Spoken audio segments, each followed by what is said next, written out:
আপনি ঠিক করুন এক্স্যাক্ট কত টাকা আপনি চান। একটা নির্দিষ্ট অ্যামাউন্ট ফিক্স করুন। অনেক অনেক টাকা চাই বললে আপনি কখনোই সেখানে পৌঁছতে পারবেন না যেটা আসলেই আপনি চান। এটা অনেকটা গভীর সমুদ্রে জাহাজ নিয়ে এলোপাথারি চলাফেরা করার মতোই, যার কোনো নির্দিষ্ট ডেস্টিনেশন নেই, যে জানে না আসলে কোথায় যেতে চায়। আর লক্ষ্যবিহীন এই জাহাজ যে কোনো সময় ডুবে যেতে পারে। তাই ফিক্স করুন এক্স্যাক্ট কত টাকা আপনি চান। স্টেপ নাম্বার 2, ঠিক করতে হবে যে আপনার ওই টাকা উপার্জন করতে আপনি কি কি করতে প্রস্তুত আছেন। যেমন আপনি দিনে কত ঘন্টা স্কিল ডেভেলপমেন্টে ব্যয় করবেন, আপনার প্রিয় দলের খেলা দেখা মিস করবেন কিনা, কত ঘন্টা ঘুমাবেন, টোটাল কত ঘন্টা কাজ করবেন। Step number 3, exact deadline fix করুন। অর্থাৎ ঠিক কখন আপনি এই টাকাটা পেতে চান। ক্যালেন্ডারে একটা নির্দিষ্ট দিন চিহ্নিত করে রাখুন যে দিনের মধ্যে আপনি এই টাকা আয় করবেনই, সে যত বাধা বিপত্তি আসুক না কেন আর যত কষ্টই হোক। Step number 4, create a definite plan. কোনো রকম একটা প্ল্যান করেই কাজে নেমে পড়ুন। পারফেক্ট প্ল্যানের জন্য সময় নষ্ট করে কোনো লাভ নেই, কারণ পারফেক্ট প্ল্যান বলে কিছু নেই।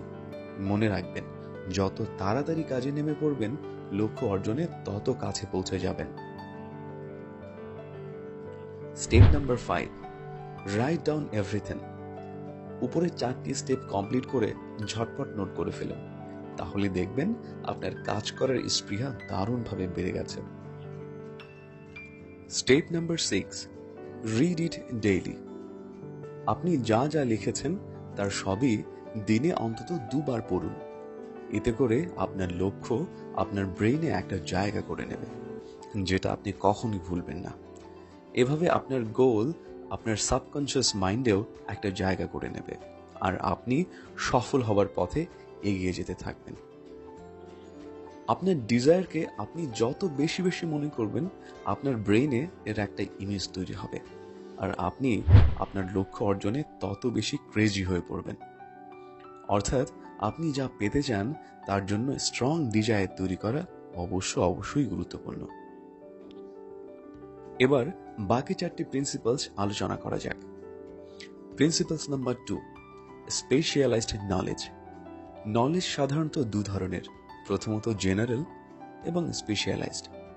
সমস্যাটা হচ্ছে অধিকাংশ মানুষ শৈশব থেকেই তাদের সময় ও চিন্তা ব্যয় করে জেনারেল নলেজ দিয়ে মাথা ভর্তি করার জন্য। আসলে এর বেশিরভাগই রিয়েল লাইফে তেমনটা কাজে আসে না। অপরদিকে আরেক ধরনের মানুষ আছেন যারা যে কোনো একটা স্পেশাল সেক্টরের নলেজ নিতে নিজেকে ব্যস্ত রাখেন।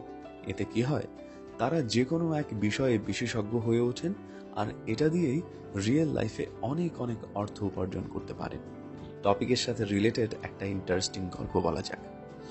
একবার এক সাংবাদিক হেনরি ফোর্ডকে একজন মূর্খ মানুষ হিসেবে অবহিত করেন এবং পত্রিকায় অনেক বাজে কথা লিখেন। হেনরি ফোর্ড তখন সেই সাংবাদিকের নামে কোর্টে মামলা করেন। কোর্টে জিজ্ঞাসাবাদের সময় সাংবাদিকের নিয়োজিত উকিল ফোর্ডকে আজব আজব সব প্রশ্ন করতে থাকেন।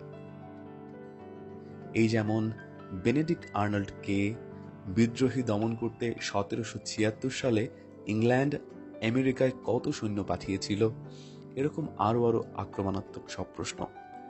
এইসব শুনে শুনে হেনরি ফোর্ডের মেজাজ খুবই খারাপ হলো এবং উকিলের দিকে আঙুল তুলে বলতে লাগলেন, তোমার এই সব প্রশ্নের উত্তর দেওয়ার আগে তোমাকে একটা কথা জানিয়ে দেই।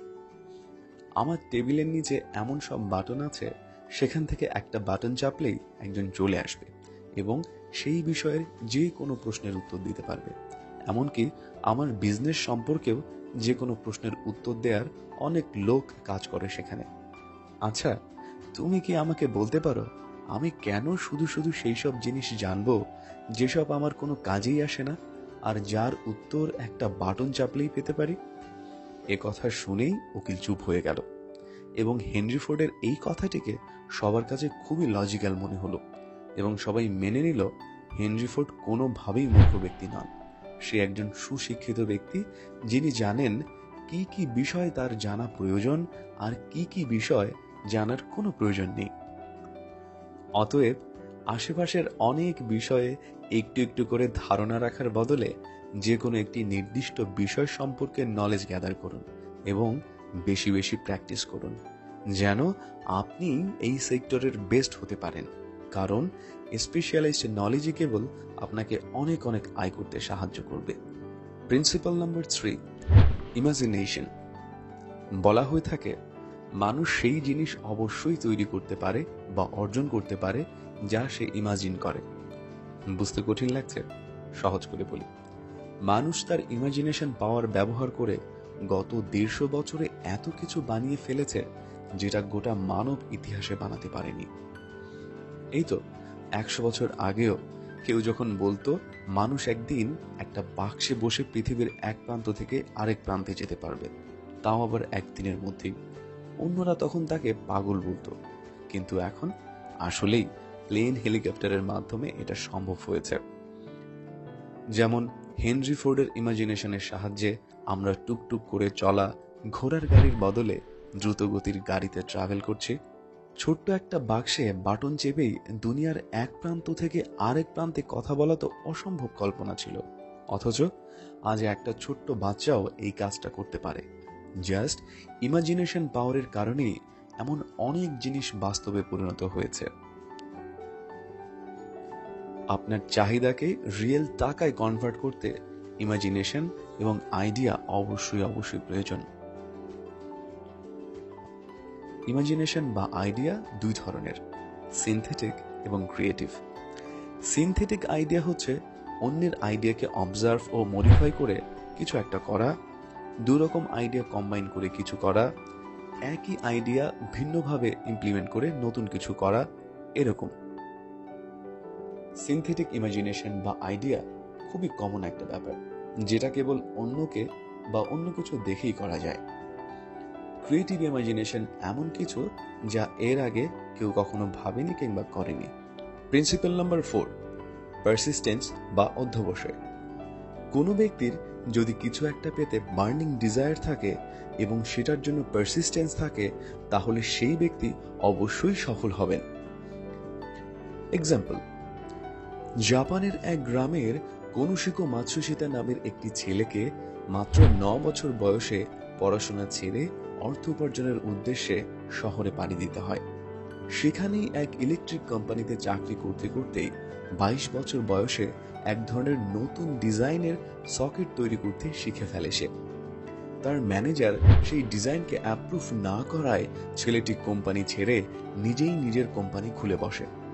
কিন্তু দিনের পর দিন কোনো রকম অর্ডার না পেয়ে দারুণ অর্থে কষ্টে ভুগেও স্বল্প শিক্ষিত ছেলেটি নিজের স্বপ্নের উপর ভরসা করেই অপেক্ষা করছিল কবে একটা অর্ডার পাবে সে দিনটির জন্য।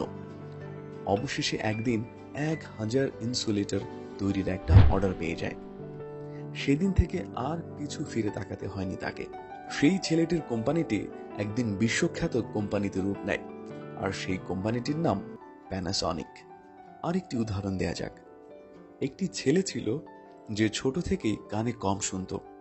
একদিন তার স্কুল টিচার তার বাসায় একটি চিঠি পাঠায়, আপনার বাচ্চা একটা স্টুপিড, ওকে দিয়ে কিচ্ছু হবে না, ওকে স্কুলে পাঠানোর কোনো দরকার নেই।